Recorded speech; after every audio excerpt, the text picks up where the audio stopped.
tutok sa kaayuhan ug kamatuoran. Kredibilidad mao'y gibarugan. Ang bagong yugto ng ating himpilan, ang Sunshine Radio ay SMNI Radio na.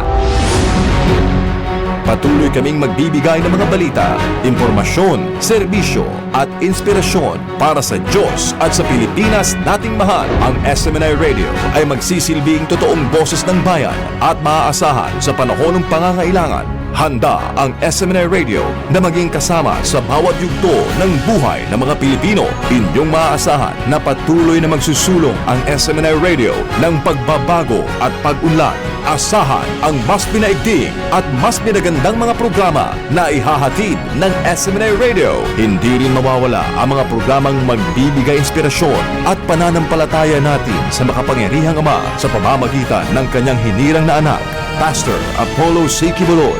Tuloy-tuloy sa pagkikinig at panonood dahil sa SMNI Radio, araw-araw kami magsisilbi sa inyo. Maraming salamat sa inyong patuloy na pagtitiwala.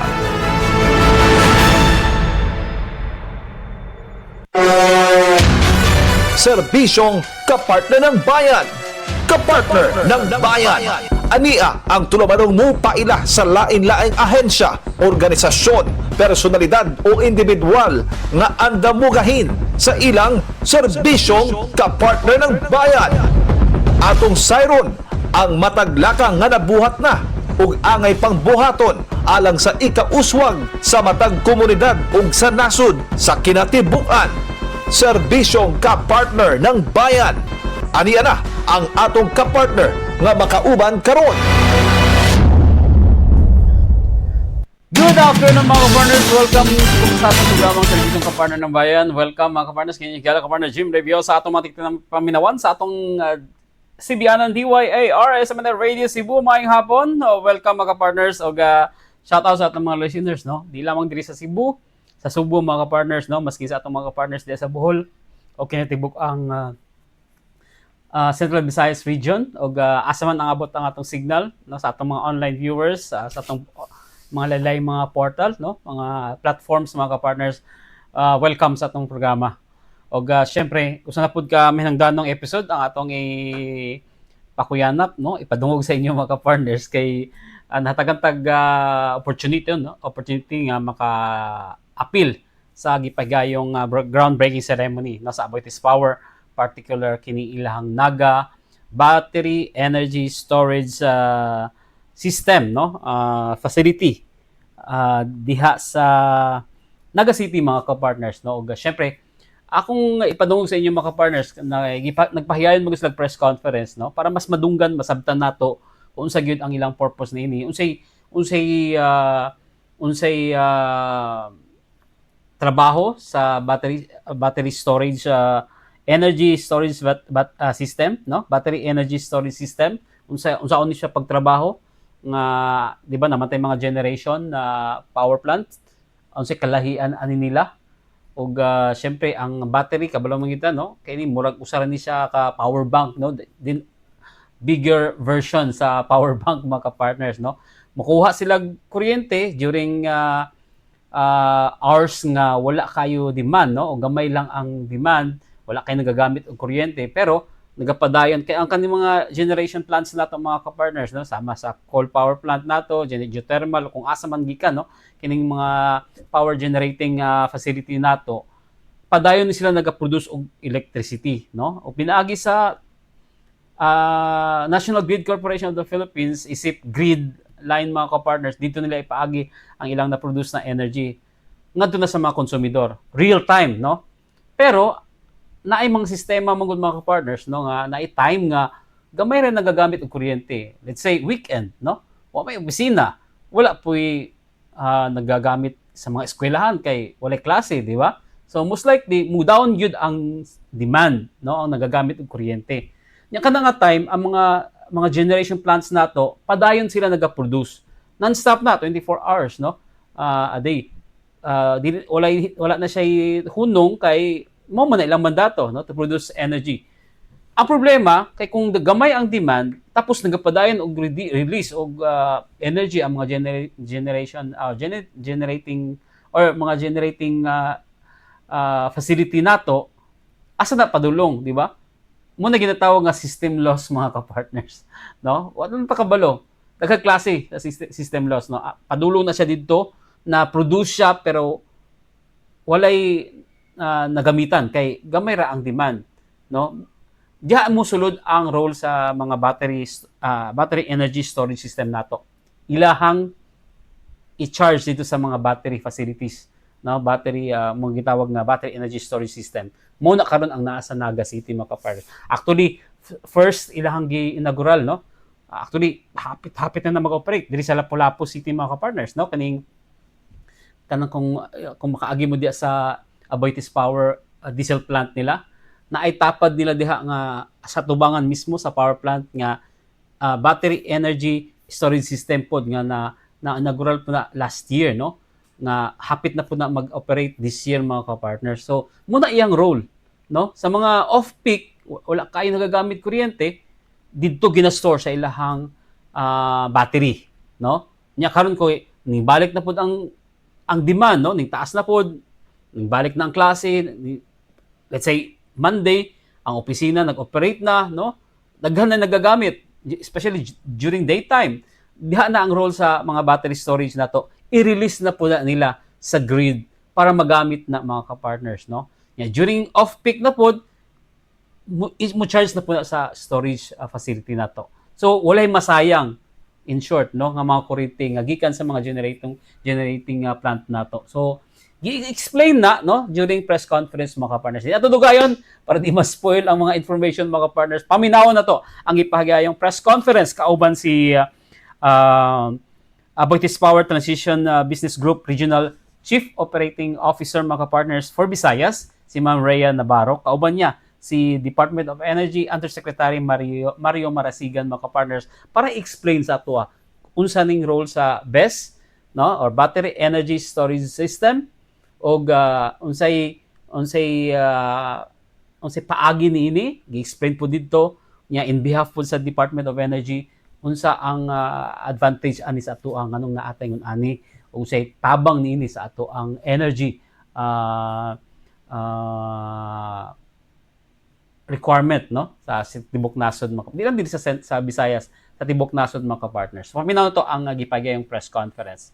Og syempre, after sa press conference, diretso na nato, no, paminaw na sad nato kay during groundbreaking na ay mga speeches, no, ang mga bisita. Ako lang po i-mention mga ka-partners unya pag sa atong pagtapos ni ini mga ka-partners. Kung kisa itong mga mahingdanong mga opisyalis nga ning tambong ni ining maong groundbreaking mga ka-partners. Paminaw na to ang mga pamahayag, no, sa opisyalis sa Aboitiz Power o sa Department of Energy. Connection also with the other best in.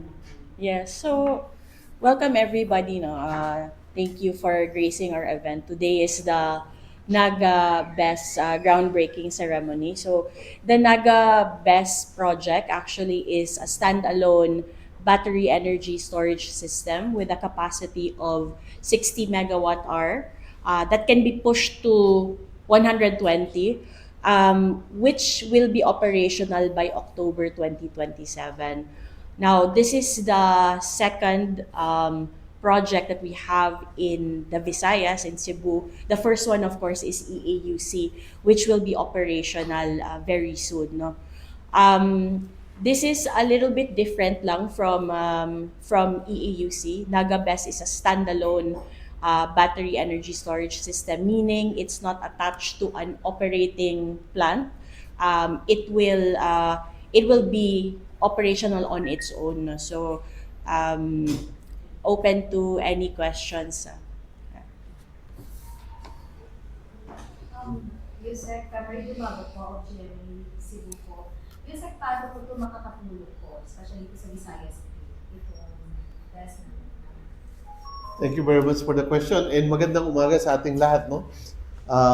It's a beautiful day kasi unang-una malaking tulong sa ating gobyerno, lalong-lalo na sa Visayas, yung dalawang project na i-groundbreak natin ngayon.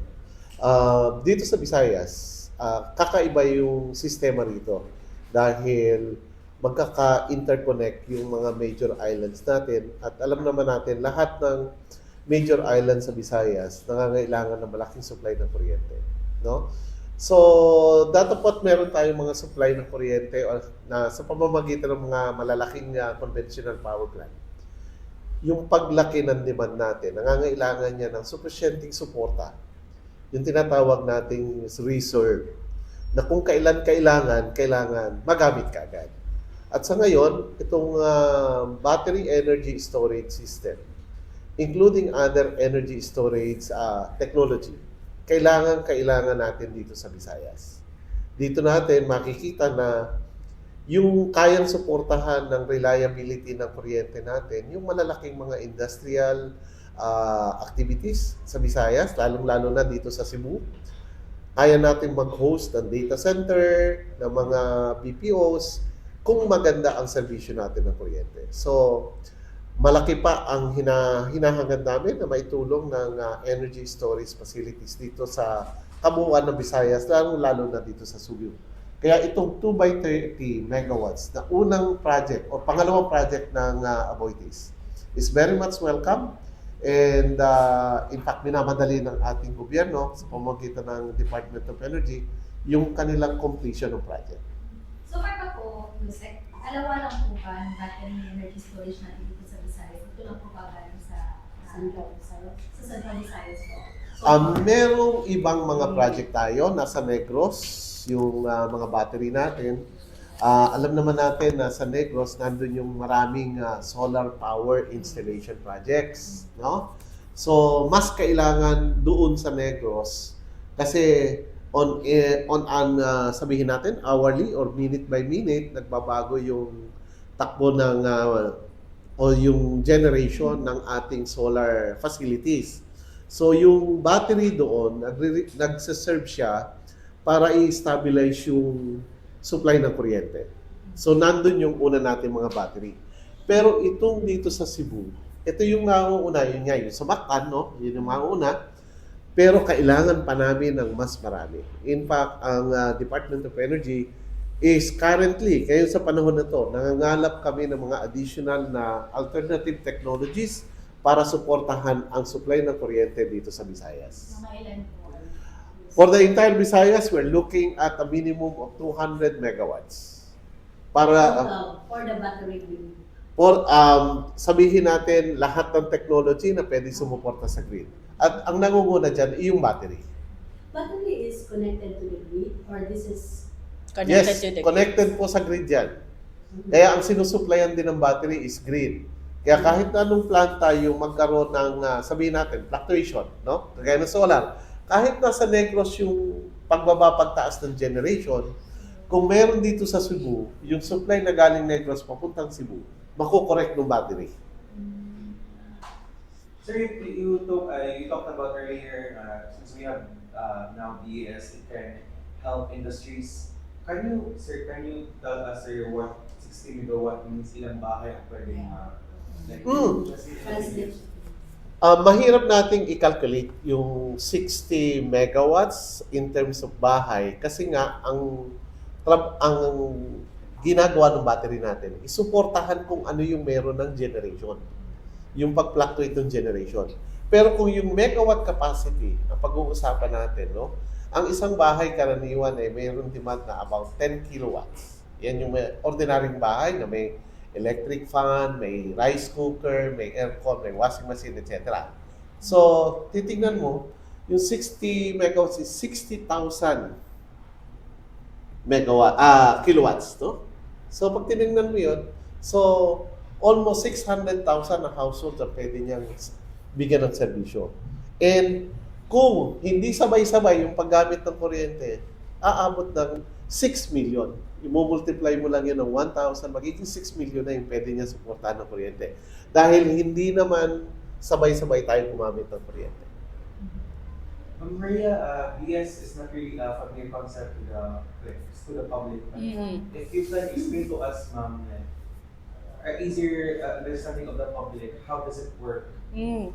So, yung concept ng battery energy storage system, no? So, simply, it's a battery, right? So, charge mo siya sa grid during the time na merong sobra na supply na hindi, charge mo siya doon, and then i-release mo yung energy dun naman sa periods na kung kailan low ang ating supply, no? So at mataas ang demand. So really, ang concept talaga nun is it's capturing energy from the grid, isa-store niya, tapos i-release niya kung kailan kailangan. Parang power bank. Parang Yes. power bank, exactly. Oh, that's a good ano. Pero Yeah. Miss Rhea, regarding to if mag-ooperate siya ng full capacity, hanggang anong oras siya? Oh, so itong batteries natin sa Naga is 60 megawatt hour. So actually yung mga usual batteries ngayon is pag sinabing 60 megawatt hour, yung isang oras lang yun. But the batteries that we're putting in, medyo mas advanced na yung technology. So natuto din kami from when we did EAUC. So ito naman is actually 2 hour.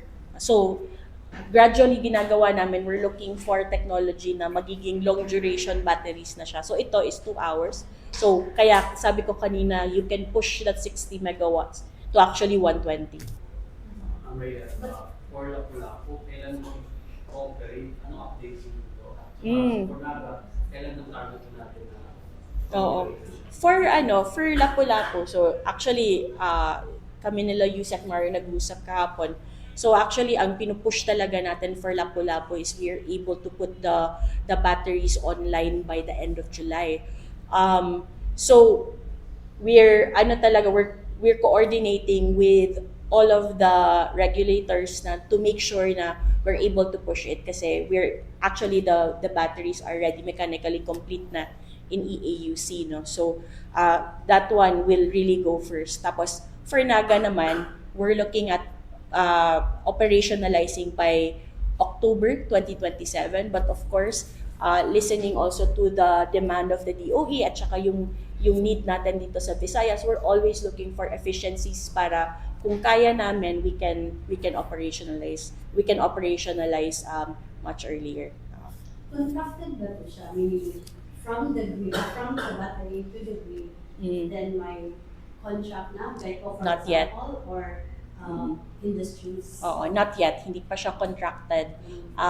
But whether contracted or not contracted, makakatulong talaga siya in ensuring yung actually batteries kasi is 'di ba? Ang main purpose talaga niya is ensuring the reliability of the grid, stabilizing the grid. So whether it's contracted or not, it would be able to serve that purpose. If I may, paliwanag ko lang, no? Yung function ng battery natin is not for specific energy use. Sabi nga ni Ms. Rhea, ano yan, pang-suporta para maging reliable yung supply, continuous yung supply. So, hindi siya makukontrata ng kahit na sinong distribution utility. Ang gagamit sa kanya yung ating system operator. No? At dalawang klase yung kung paano pwedeng mag-serve yung ating battery sa system operation. Una, pwede silang sumari doon sa tinatawag nating reserve market. Sa Western? Yeah, it's a Western version, no? It's a 5-minute interval pero hindi siya energy, hindi siya kinukonsider na kuryente. Reserve siya, reserva. At ang pangalawang mode is makikipagkontrata siya sa system operator natin, which is NGCP. Nasa rules and regulations natin na si NGCP bilang system operator ay dapat nagko-conduct sila ng competitive selection process of at least 50% ng lahat ng reserve requirement sa given location. So dito sa Visayas, kailangan nila dapat na 50%. Pero kagaya na nabanggit ko kanina, dahil iba yung configuration dito sa Visayas, our system operator can contract even more than 50% kung ano talaga yung kailangan.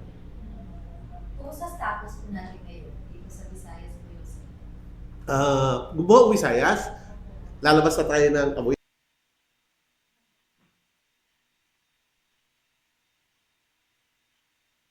Natin na sabi ka ni Ms. Rhea, during mababa yung demand, may battery dapat na nandito na nagcha-charge. Regardless kung anong oras ng sa isang araw. Kung mababa ang demand, sabihin natin ng alas 10 ng umaga, at mayroong supply na sobra sa Negros, yung battery natin dito sa Cebu pwedeng i-charge. Para pagdating ng hapon kung saan yung may peak, no? 3 o'clock or lalo na sa gabi, Then yung battery naman natin na magbibigay ng additional energy. How many BESS now are operating in Cebu or in Central Visayas? In Cebu, as I mentioned, yung palang EAUC ang very ready, no? Yung sa Lapu-Lapu. Yes. But Pero- not operational yet. It could be operational anytime. Yun ang ano namin. Subject to compliance lang natin ng mga regulatory documentation. Ano na, dun sa nakita namin kahapon, physically present na yung lahat ng kailangan. So, kailangan na lang talaga natin is yung bigyan natin ng ribbon na green at pwede na, no? So, Papeles na lang po. yeah, papeles na lang. Tapos meron din tayong isa na inaasahan sa Leyte, although hindi na Central Visayas, 40 megawatts yun. And then, yun nga, meron na tayong around 50 megawatts na nasa Negros. Existing na yun.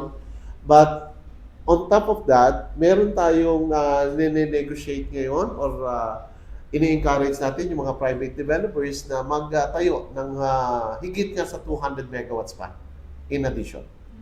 Mga ilang 60 tatlong BESS. So far, ang ina-account namin would be nasa blocks ng tig 50 megawatts.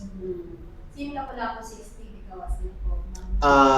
So far, 30, gagawin nilang 40. Wala pong papel. Pero yun ang target nila, plus dito may 60. Pero yun nga, on top of that, meron kaming mga ini-encourage na investors to put up additional capacities somewhere around 200 megawatts. So pag sabihin natin Central Visayas, Cebu at saka Bohol, ito pa lang Lapu-Lapu at saka Sinata. So, Yes. Ms. Rhea, regarding po dun sa operation ng BESS, if ever po ba mag-fluctuate yung power sa Visayas grid, ilang seconds po makakapag Immediate release siya. So yun na naman ang kagandahan ng BESS, no, kasi hindi siya kailangan mag-warm up kagaya ng mga diesel engines, ano. So ang battery kasi dahil hino-hold na niya yung charge, immediate release siya. So less than a second magre-release na siya ng energy. Yes. Yeah, yung example kanina na sabi ng power bank, lalo na yung tawag dito, wireless. Once na dinikit mo, yun na yun. So pag may bawal sa Visayas grid, automatic na Automatic na yan. Yeah. So, millisecond ang pinag-uusapan natin yan. So production natin po, for the remaining months of this year po, ang dami pa talagang kulang or kakailangan. Well, kailangan natin talagang masustain, no? Especially Ang- ang ninyo. Yeah, kasama na yon. Ang Department of Energy, ang ginagawa naming pag-study, no, pag-analyze, is actually meron kaming short term, which is very immediate short term. Weekly, meron kaming updates ng power outlook. Meron kaming ginagawang monthly. Pero ang importante sa amin yung aming semestral and 1 year. Kasi yun ang nagiging basihan ng tinatawag nating Grid Operating and Maintenance Program. Yun naman yung pag-i-schedule kung kailan nagme-maintain yung mga planta at saka linya ng kuryente. So Ma'am Rhea, you heard po Yusek, ang dami po kung kailangan. Is there a plan po ba mag-additional? Well, continuous naman yung assessment namin, no, kung ano pa yung kinakailangan ng grid, no. So we're looking at a range of technologies, but definitely, as you can see, may dalawa na tayong ginagawa na best projects, no. So definitely, ang mission naman namin is to be able to respond to the need of the grid and the need of, and kung ano yung mandate ni DOE, ano. So I think you can expect na there are more projects in the future. This BS is not really directly connected to a plant. So which do we source our energy from?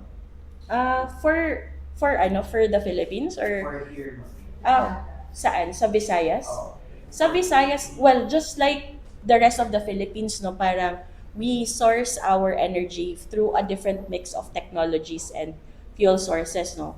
Most of it is coal, then meron tayong mga diesel plants or HFO plants that provide tapos in the Philippines also we have geothermal, and then there's also energy from battery. So it's a mix of sources, yeah. To our media friends, will accommodate around 2 more questions. So, we'll begin natin. Ms. Rhea, so in case mag-operate na ang BESS sa Lapu-Lapu at ang Visayas grid hindi pa mag-stabilize, so makatutulong na ba yun sa situation natin sa Visayas grid? Yes, definitely. Kasi the more, like sinabi ni Yusek Mario kanina, no, ancillary services really play an important part in stabilizing the grid. So, yung best naman in Lapu-Lapu, no, that's the function of that project, no, to be able to do that, no. Actually, yung EEUC right now with the diesel generators, no, it's doing that function, pero may enhance siya even more with the batteries going online, no. So it will definitely help stabilize the grid, but like Yusek Mario said, we need more. So hindi lang EAUC ang makakatulong doon, but we need more batteries to do that. Yes, actually, we need more. So we can still siguro makakaranas pa rin sa Central Visayas o yung Cebu, Visayas area, Cebu area, Central Visayas area ng mga rotational battles. Well, hopefully wala na, no? Once na makapagtayo tayo ng sufficient battery energy storage, unang-una nating ma-eliminate yung mga yellow alerts. So, syempre, with sabihin natin, pag na-address na natin yung yellow alerts, then ang magiging resulta niyan is wala na tayong magiging load dropping o yung rotational brownout. Ano pwedeng matulong po ng mga consumers? Okay. Yan, magandang katanungan yan, ano? Kasi maraming bagay na pwedeng gawin ng consumers. Unang-una, alam naman natin tayong lahat, hindi tayo conscious consumers. 'Di ba? Hangga't meron tayong pwedeng paggamitan, ginagamit natin. Ako, unang example, bakit dalawa yung cellphone ko, di dalawa yung sina-charge ko? So waste, dapat pag-isipan, no? So maraming paraan para magtipid. At ngayon, ang ini-implement natin, lalo-lalo na sa mga government facilities, kung po pwede, not lower than 10% ang maging energy conservation efforts nila. Meron tayong tinatawag na Government Energy Management Program na kung saan ang lahat ng consumption ng ating government agencies ay maibaba ang consumption by a minimum of 10%, pero ang target na namin ngayon is 20%. We are also repleting our vehicles, no? Government repleting to EVs to reduce the consumption on liquid fuels. Kasi savings pa rin yun. Bukod pa dyan, ang isang malaking naiitulong ngayon para ng mga consumers ay yung pag-shift nila sa paggamit ng tinatawag nating distributed energy resource development. Ito yung paglalagay natin ng mga solar panels sa mga bubong. No? Hindi naman kailangan yung sobra. Ang kailangan lang is makatulong na maibaba yung konsumo natin. At marami tayong pribilehiyo na binibigay sa consumers, kagaya nung pag-i-engage nila sa net metering, kung saan basta maganda yung installation, no? Kung merong sosobra, pwedeng gamitin ng distribution utility, makakatulong ngayon yan para mag-stabilize yung system natin. So anything that will help conserve and efficiently use yung ating energy resources, yan ang hinihingi natin sa ating mga konsumidores. No, in the end, ang benefit niyan dalawa. Naibaba mo, nakatulong ka sa pangkaramihan sa konsumo ng kuryente. Pangalawa, nakakatulong din sa bulsa. On that note, Thank you. I think that was Today is not only some sort of congratulating Aboitiz, but actually an utmost gratitude for Aboitiz for helping the causes of the Department of Energy. As we celebrate this groundbreaking event, which is actually a celebration of a milestone in transforming energy in the area. Nabanggit ni Ma'am Ria kanina, this used to be an oil facility, neighboring a coal facility, and transformation starts now. The 60 megawatt battery energy storage system is a powerful symbol of that transformation. And yung significance niyan is not readily felt by our consumers. But for us in the energy sectors, having an alternative technology to support the system is far more than enough to really contribute to the reliability of the system here in Visayas. We may have ample policies, rules, regulation, and even laws that we have implemented, but the actual innovation starts with our proponents. That is the reason why we fully acknowledge the activities and accomplishment of Aboitiz Power, and it signifies as well a partnership between the government and the private sector. So the Department of Energy commends the Aboitiz Power for their continued confidence in the Philippine energy future. Your investment demonstrates the innovation and sustainability that can go beyond what we have been dreaming of. As we break ground on this facility, we are also laying the foundation of a stronger and more resilient power for the Visayas, one that can better withstand disruption, support economic growth, and enable greater deployment of renewable energy. This is because very few among us fully understand the role of battery energy storage system or energy system as a whole. While we continuously convince and invite investment in renewable energy technologies, we need this technological support to create a reliable and efficient system. An energy storage system, particularly that of the battery, is one among those technologies that we can readily adapt. Although challenge is always there, and one among the challenges that we always pose, nakatingin sa akin si Boss Aldo, that we always pose is, dapat kahapon pa yan. So our challenge is, can we make it faster? Baka lang masita ako ni Boss Aldo, but I've been telling him, come on, we had 6 months. So carry ko yon dahil yun din yung binigay sa aking task. You have to do it in 6 months. So with that, I really hope that everyone, with the introduction of these innovative technologies here, particularly in Cebu, no, this could be the second because the first one is in Mactan, but yung bigger role ng battery energy storage will be felt once this facility, looking forward to it, is the inauguration. So I know it's a big challenge for us to have it on time, but this will really pave the way for the economic growth, not only of Naga City, but for the entire city.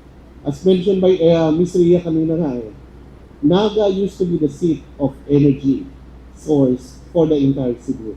And hopefully, Aboitiz will relieve that significance through the projects. Another challenge is, Boss Elso, let's have more. So maraming salamat po at isang makakalikasang araw sa ating lahat.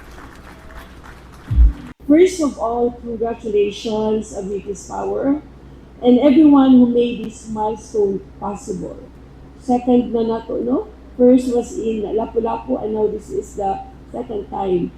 I consider this groundbreaking, not just of a new facility, but of a stronger, more resilient, and more future-ready Cebu. You've heard me say this over and over again, and I truly mean it when I say, I have always believed that real progress happens when government and the private sector work hand in hand. We may have different roles, but we share one common goal: to improve the lives of our people.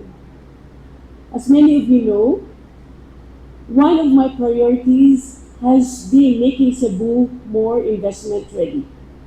We have been actively positioning Cebu as a province of charm, not only because of our beautiful destinations, but because of the warmth of our people, the strength of our workforce, and our commitment to creating an environment where businesses can thrive responsibly. But before we can attract more investments, we must also ensure that we have the infrastructure to support them. One of our biggest concerns today is power stability. In recent months, Cebu has experienced several yellow alerts. I always get texts from DOE, from RD, reminding us that our economy, Cebu has experienced, right, RD? Several na good yellow alerts, reminding us that our economy grows and the demands for electricity continues to increase. We must also strengthen the systems that keep our homes, businesses, hospitals, schools, and industries running. Whenever I hear that Cebu is under a yellow alert, I immediately think about our hospitals caring for patients, our entrepreneurs trying to keep their businesses open, our workers earning a living, and every Cebuano family that depends on reliable electricity every day. That is why improving our energy security is no longer just an infrastructure issue. It is a public service issue. It is about ensuring that the progress we are building together is never interrupted. Projects like the 60 megawatts battery energy storage system give us greater confidence that Cebu can continue to grow while maintaining a stable and reliable supply. Especially now that our investment opportunities here in Cebu is higher than the rest of the country. RD Gen just gave me a report yesterday showing that investments here in Cebu is rising. So hence the need for our electricity infrastructure. But noon lagi na usahay, we are a victim of our own success. That's why we need this project. It sends a strong message to the investors that Cebu is ready, not just with opportunities, but with infrastructure needed to sustain them. I also appreciate that this project reflects our shared commitment to sustainability. As we pursue economic growth, we must also build a future that is cleaner, more resilient, and more prepared for the needs of the next generation. To Abuitis Power, thank you for your continued confidence in Cebu, especially here in Naga. Every investment you make strengthens not only our economy, but also the confidence of others to invest in our province. Rest assured that the provincial government of Cebu will continue to support initiatives that promote innovation, sustainability, and inclusive growth. We remain committed to working with partners who share our vision of building a Cebu that is competitive, resilient, and full of opportunity. Daghan kaayog salamat ug once again maayong buntag.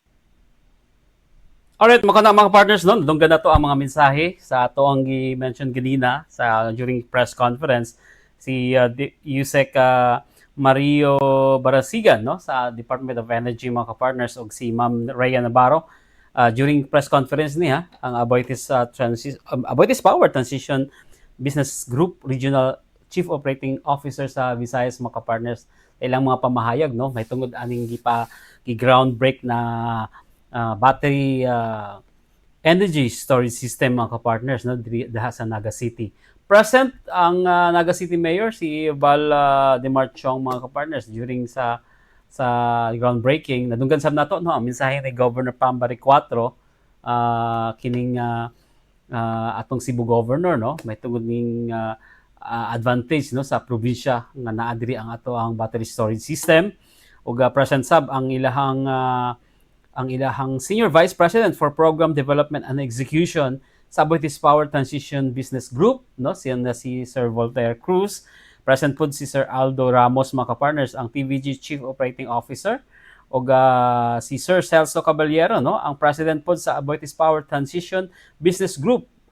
Naapod si Ma'am, of course, si Ma'am Rhea Navarro, tundungan po, no, sa mensahe. Si Sir Anton Perdices, no, ang Aboitiz, ang Senior Vice President and Chief Operating Officer na sa Aboitiz Distribution Business Group, mga ka-partners, no. Nadunggan nato ang ilahang mga pamahayag, no, syempre si Governor Pam nagsulting kining additional na facilities nato makapaayo gini, no, sa supply. Although syempre nipis gihapon ang ato ang supply kay padayon gihapon ni, no, kining yellow alert nga atong na tagamtaman, pero ang assurance manggod sa of course dili lang ni sa para sa Aboitiz, no, dapat ang mangunay ani ang Department of Energy. Nisulti naman sila, no, adunay naka-line up pang daghang pang mga application para sa generation, no, power generation nato, mo address gyud sa atong kakulangon, no, sa atong mga energy demand, no, labi na karon diri sa Cebu mga partners, daghang mga industry na dapat gyud i-address, no, nagagamit og kuryente mga partners. Alright, and hopefully, no, kining atong episode nakahatag og dugang detalye kayuhan, no, sa atong mga tigpaminawan. Hopefully nga nakakutlo kinig pagtulunan ka nato tanan mga partners. So, dili nagtapos atong programa ang serbisyong kapartner ng bayan. Salamat sa inyong pagpaminaw. Kinihigala kapartner Jim Reviosa, kawan na to technical side si kapartner Philip Del Serna, si Ma'am Eileen sa kinatibuang management na sa Sunshine Media Network International. Salamat kayo ug ang Diyos manalangin ka natong tanan.